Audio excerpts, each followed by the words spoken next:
Good day, everyone. So my name is Ricardo Gabriel Santos, or you can call me Rico. I'm a student of GELITWO Z03, and today I will be having my synthesis video or video blog to reminisce about the whole course. And with me is my dad. Would you want to introduce yourself?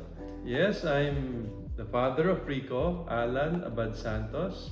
I also graduated from De La Salle University, and right now I'm a businessman handling retail outlets. Okay, so he is here so that he can comment and react to, well, my overall synthesis regarding the course. First, we will be going through all three modules, and I will have three takeaways for each, and I will cover three specific materials for each module. So that the first module is called National in the Global. National in the global. All right. We read materials from all around the world. Okay. So through that, we were able to learn a lot of stuff. And so for my first insight was because of the material The Lottery by Shirley Jackson. So my main insight from this is, are we supposed to follow a tradition just because it's a tradition? Okay. So basically, the summary of the story is, there's like a small village where they have a lottery, and in this lottery, if someone picks a slip with a mark on it, then that person will be stoned to death for the sake of good harvest, and so that the town is purged and purge the town from bad omens. So parang like a sacrificial Lamb. offering Yeah, sacrificial to offering. the harvest gods. Yeah, so that's why my takeaway from this is, are we supposed to follow a tradition just because it's a tradition? And this made me think about all the traditions around the world and in the Philippines. And so, for example, like a good tradition around the world is celebrating All Saints Day, where we have feasts commemorating our loved ones who have passed. And it's a good celebration or a good tradition that does not really harm anyone. But another bad example is like there's this instance where around the world, such as in Africa, the Middle East, and Asia, there are women who are genitally mutilated. Yes, that's true. So, and that Because of causes tradition. that causes a lot of health complications to the women who undergoes that. So I guess that's It's like you're conflicted. yeah, it's conflicted. And in the Philippines, like one good tradition is saying po and opo to show respect to elders. And actually, just researching a while ago, I realized that a bad tradition that still happens now is corporal punishment. Yeah. Meron pa ba nun? Sana wala na. Yeah, but I think it happens. Yeah, so like when parents discipline their kids with Yeah. violence, so that takes a toll on the child then. So Yeah. I guess my takeaway from this specific story is that traditions are good, that it shows our culture, but we should avoid traditions that harms other people. Yeah, I agree with you. Yeah. Tradition makes, in a way, defines a culture or a people, but it evolves. There was a time in China, it was a tradition to wrap women's feet. Yeah. Because they considered small feet as beautiful or desirable. I think it still happens now, but slowly it's fading away. Especially when people realize it has a detrimental effect on a person or on a culture or on society. So it evolves, yeah. And I think you're right in thinking that traditions that harm people should be avoided or should be slowly phased out. I guess if they really want to continue like a tradition, maybe they can like replace it with another tradition or make a new tradition that does not harm people. That's right. Okay, so moving on to the next insight I got is from a video called 2 + 2 = 5. So here the insight I got is the mishandling of power. So people with power or people who are on top or who have authority can manipulate and subjugate the information the way they want it to be. It's about a teacher who writes in the board 2 plus 2 equals 5. And then there is one student who rebels, and of course we know 2 plus 2 is equal to 4. And because the student rebelled, he was eventually killed. Yeah. And then By the teacher?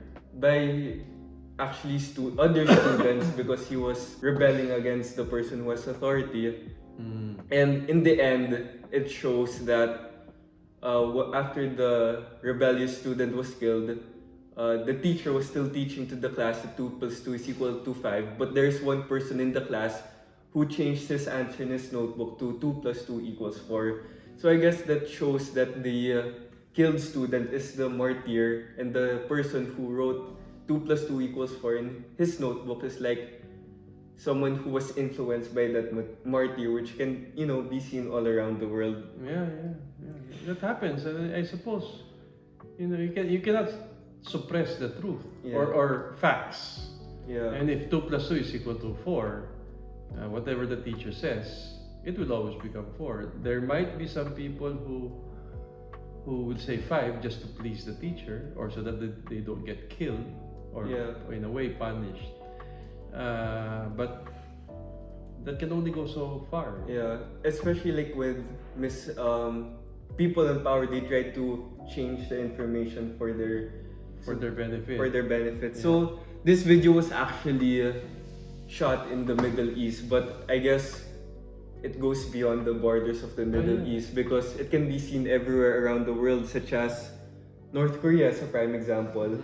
Kim Jong-un and his citizens, the citizens of North Korea succumb to the false information of the propaganda of the leaders of North Korea, and they revere him as a god. There's one instance pa nga na they think that he doesn't poop.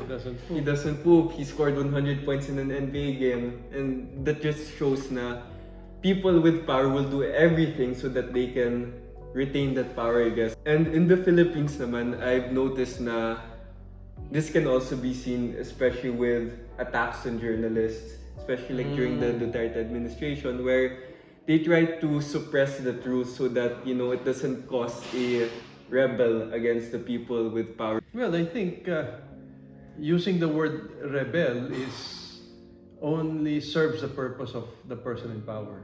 But if you're just saying the truth, it's just simply the truth. It doesn't necessarily mean that you're rebelling. But using the term rebellion serves the purpose of the person who wants to suppress the truth and disguise the sharing of accurate information as a rebellion. So the next takeaway I had from this module is from the video called The Present. So I learned from this that simply accepting others for who they are will solve a lot of issues in the world. So basically the summary of this video is there's a kid who's just, having a normal day playing video games, but his mom surprised him with a dog. At first, the kid was, excited. Oh my, it's a dog, so he was excited. But when he saw the full body of the dog, he saw that it was lacking one leg. Lost interest in the dog because of that disability.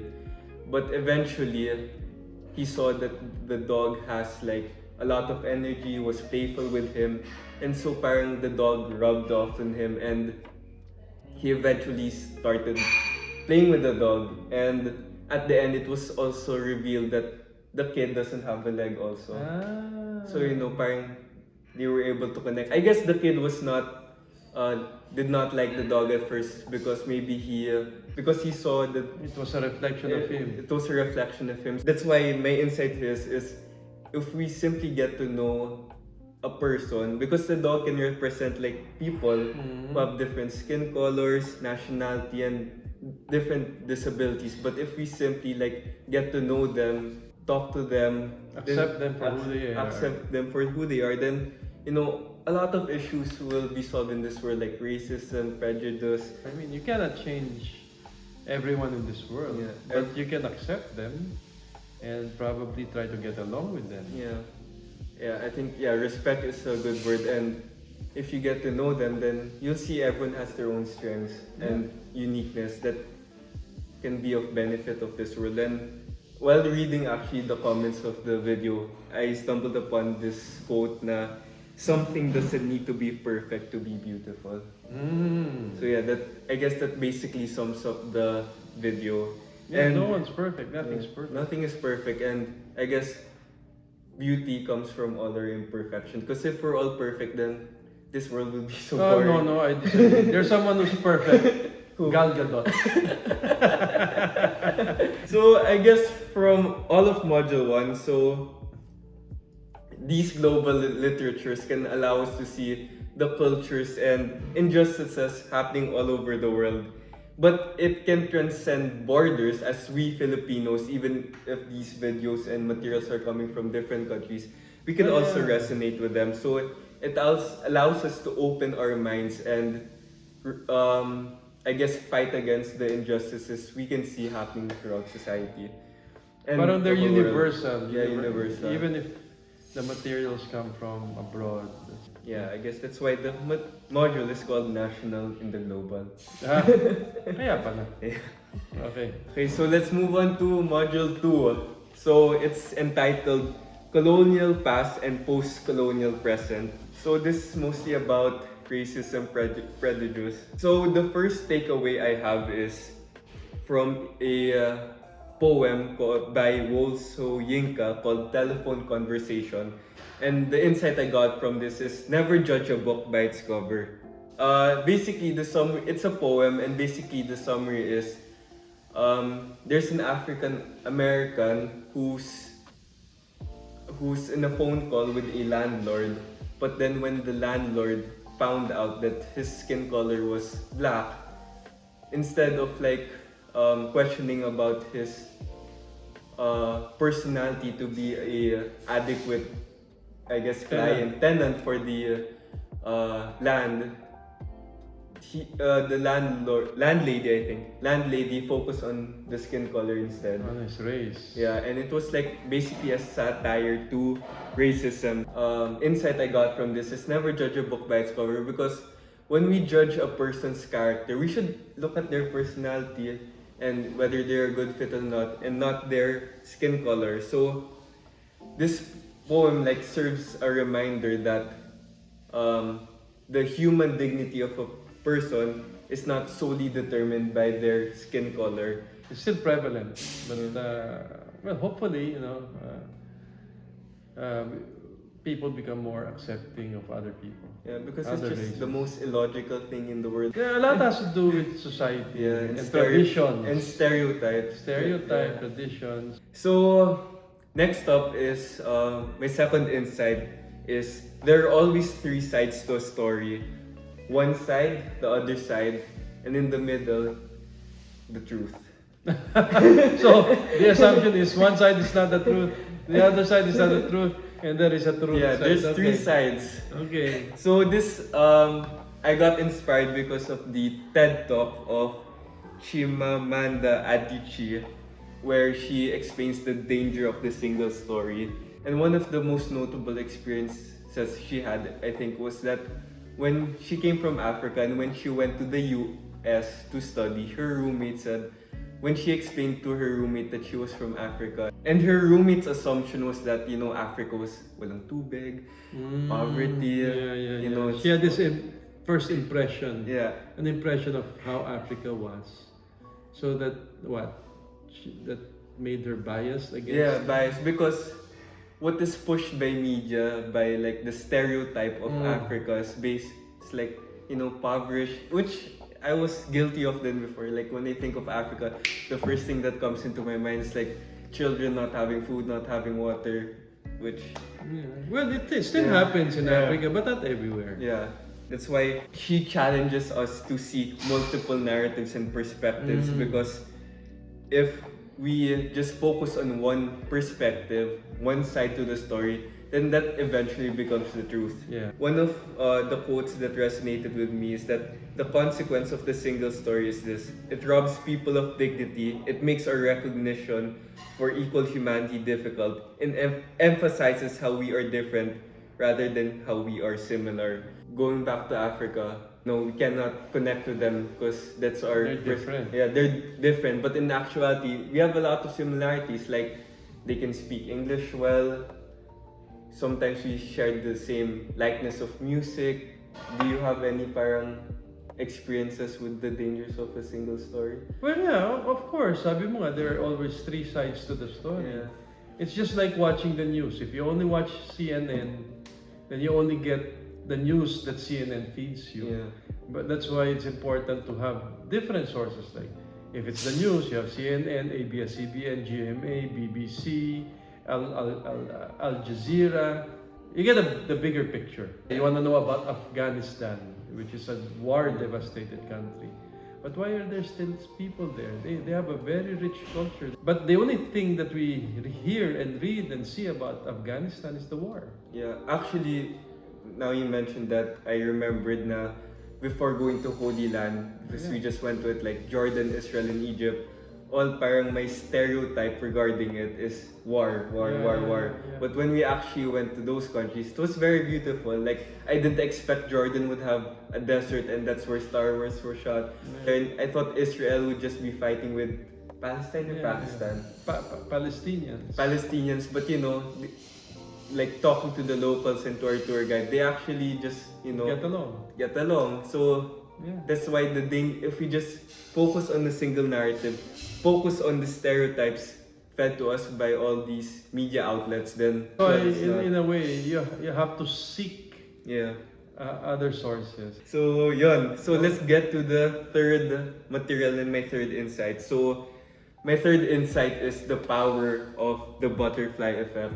Insight was inspired from the musical clip "You've Got to Be Carefully Thought" or "The Children Will Listen." So basically, these lyrics and these musical clips reinforces the idea that, you know, the stereotypes that we have right now and the biased narratives are taught to us from a young age. Especially from like the older generations, we can sometimes, because of the environment they grew up in, they have biased narratives, biased stereotypes, and since it's passed down from generation to generation, it eventually becomes the truth worldwide since it's happening. So And it's still happening. yeah, That's why if I ask you, which is better, La Salle or Ateneo? Lasal. Oh, because... You told me from a young age that And what school did you go to? La Salle. From kinder up to college?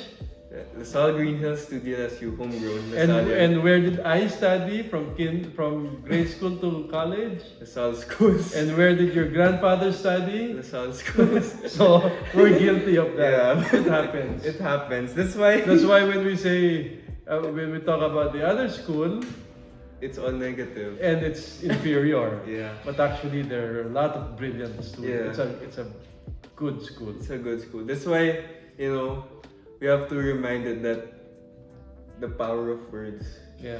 So we have to sometimes be careful of what we say to others, because especially to young ones, because they digest it easily and they can pass it on to other people, which creates a butterfly effect. And I guess that's where racism came from. Or bias. Bias, just people passing that biased narrative from one person to another. That's right.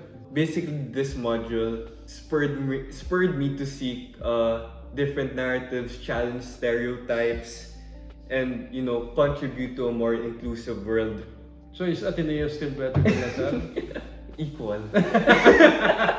This is why there's a literary theory called post-colonial ways of reading. So that's why it allows us to question dominant narratives and recognize the sufferings of citizens faced by colonization, and especially the Western perspective. So this brings us to Module 3, Roots and Routes, which is the last module. So this is basically about diaspora, immigration.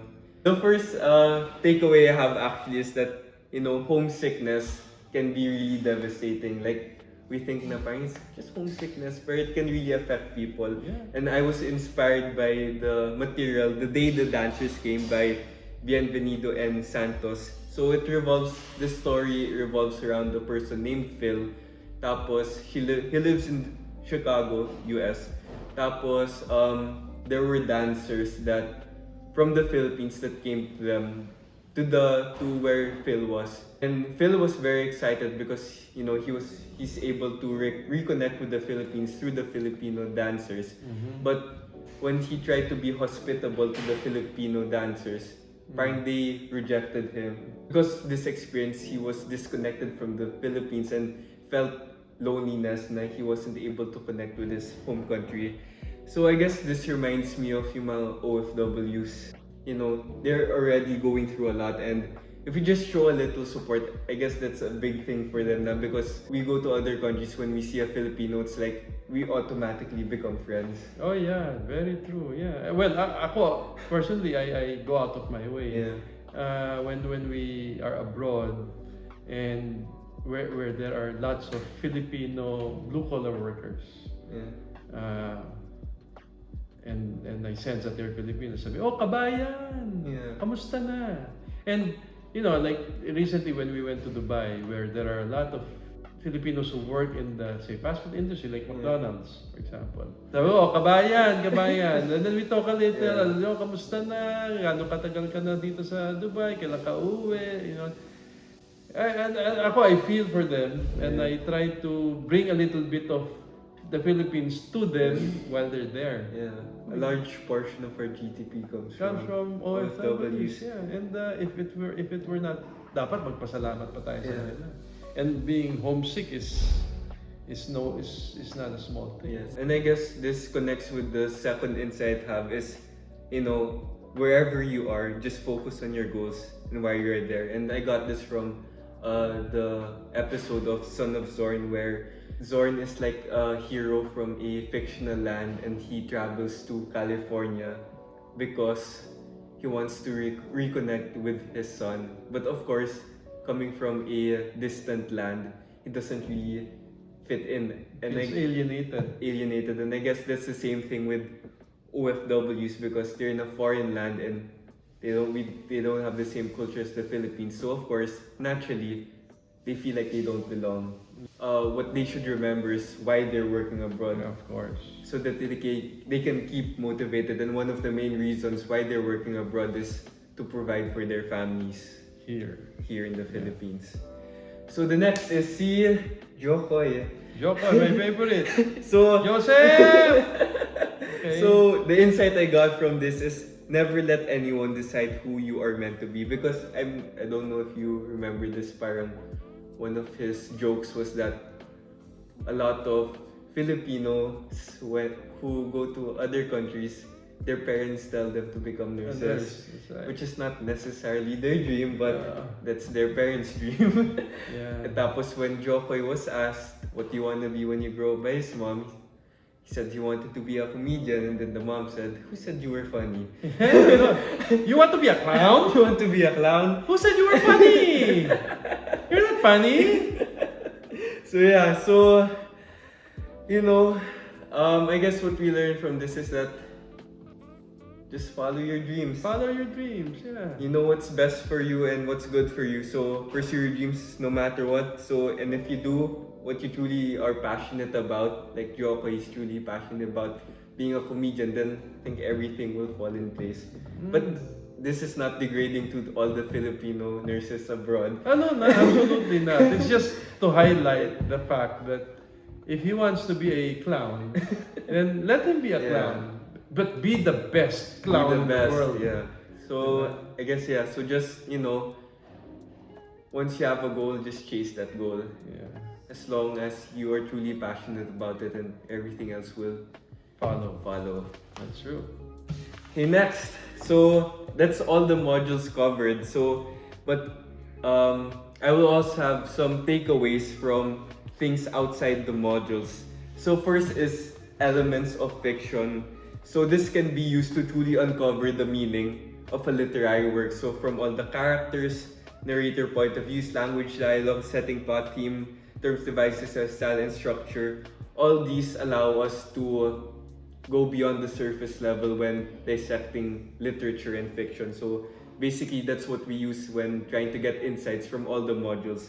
But this also helped me with the optional work of the class. So remember we watched Across the Spider-Verse? Yeah. So that movie really resonated with me because as a young one, I really related with Miles and how the one thing I got from this is that Not with me.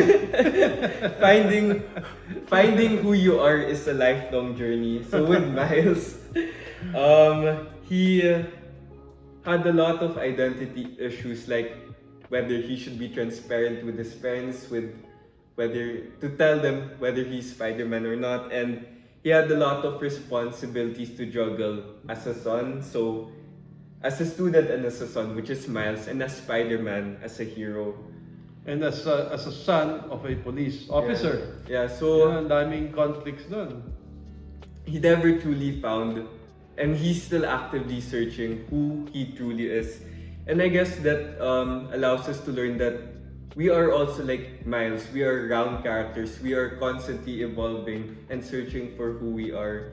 And I guess even if we don't find it now, that's okay because it takes a long time. Yeah. Sometimes takes forever. It takes till your deathbed. Yeah.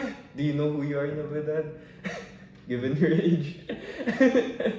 Well, a little, yeah, I suppose I do. But siguro one thing that has not really been revealed to me yet, or I have not realized, is what is my real purpose in this world? But okay, I ask you this question. Why is it important to know who you are? Why is it important to know who you are? Because I guess that, guides you throughout your entire life. Yeah. And if you know who you are, then you can just focus on being who you are. And I guess that will help the people around you also. I'm not sure. Yeah, well, yeah, I know, yeah, you're right. I agree with you. But ako for me, but one of the benefits of knowing who you are is that you become bulletproof. Bulletproof. Oh, yeah. Parang no matter what other people say, do, or criticize you about, if you know who you are, doesn't matter. Like the example I want to give you is your grandfather, si Lolo, my father. He chose to wear rugged t-shirts, short pants, or jeans that look very old, and his own siblings would tell him, "Why? You have so much. Why are you wearing this? Why are you wearing that? Why don't you buy this? Why don't you buy that?" Knowing who he was, and he knew he loved cars, he was dressed up like that, but driving a Mercedes Benz. Diba? So he was not affected by the stereotype, like a lot of in your readings, that people imposed on others. Yeah. So by knowing who you are, one of the benefits is that you become bulletproof, especially in your generation with social media, and you can get bashed by 1,000 people who you don't even know, who are even unidentified. If you don't know who you are, maapektuhan ka ng mga bashing na yan. I think if you know who you are, then you're able to go through life easier and attain your goals. Yeah. Because Kasi you get rid of all the noise. yeah, and all the obstacles you just slap away. Yeah. Going on to the next movie, Little Mermaid. But I don't think you watched this, but you watched naman the animated, which is almost the same thing. Basically, it's all about breaking social norms with Ariel. Si Ariel, he wanted to have feet. He loved the human prince, Prince Eric. And I guess this is just connected with also Across the Spider-Verse, finding who we are and being true to ourselves, and which worked out for Ariel. So, okay. If we're true to ourselves, then we're bulletproof and we can honestly accomplish anything in this world, which also allows us to help other people also. And it's also kind of infectious if we know ourselves. We somehow become a catalyst of social change and also inspire people to and help people find themselves also. Yeah, because you become an inspiration. Yeah, you become an inspiration and hope. Yeah. So I guess from all of this, one question that our teacher posed us to answer is, well, how do you see your learnings and insight from GELITWO, which is the class, contribute to your development as an individual and member of society, even after your academic life in DLSU? So I guess through all of these materials, it developed me as an individual by, honing the mind, because I was able to be more aware of my surroundings, the differences in people, have cultural awareness, and be able to empathize with people who are not necessarily the same as me because of all the literature I read. So I'm able to now appreciate all the different perspectives in the world and be open to it. Be open to it. So, and it also made me level up as a person. So, especially with my critical thinking skills, and I'm now able to challenge stereotypes, seek diverse perspectives, and promote somehow like inclusivity and social justice. Yeah. So, I guess then that you're putting me in trouble because I cannot make you bola anymore. Yeah. So parang it really opened my mind as an individual, and parang I broke away from this bubble. Parang it exploded, and now parang like when I look around the world, I'm able to relate with it with the stories. Another trouble because you tell me you have to travel the world. Do that on your own money. Okay. So yeah, so like when I look around, when I drive to TAF, go to school, I now see myself looking around my car, and then I see, there's really a lot of things going around the world. And like when I'm more inclined now to watch the news and see what's happening around the world, so that I'm just not in my own bubble. You start seeing the people in the street. Yeah. Those who ride the jeepney, the buses, the taxis, those who are walking. Yeah, and now because of this, parang I somehow get the sense of their story. Like, like the OFWs that we met in Dubai, the street children, before they were just I just see them as people begging for money, but now I see them as human beings also, just having a hard time in life, and I feel sorry for them because of all the hardships that they have to go through, and no more ordering 110 pesos Starbucks coffee. Yeah, that's it.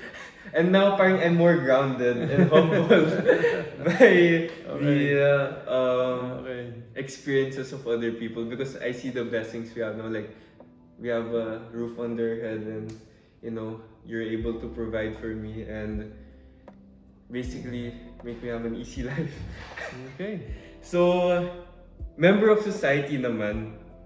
So now that I am armed with all these new profound knowledge and development as an individual, I guess I can use this to